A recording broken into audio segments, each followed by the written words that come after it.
You know what I miss most about gay clubbing right now? All the drama. Like, once my crush invited me to the club with his gay friends, and what happened was I tried kissing him at the club and he swerves me. I'm like, are we making TikToks now, bitch? Because why are you swerving me? Because it didn't make sense because we would always make out at school, you know? So why is it a problem at the club in front of your friends? Like, are you ashamed of me or am I not good enough for you now?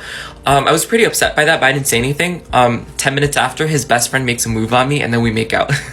And then my crush gets like super pissed off. He gets so mad. He's such a petty person. He's always like, I'm a Scorpio, it's my nature, fuck off.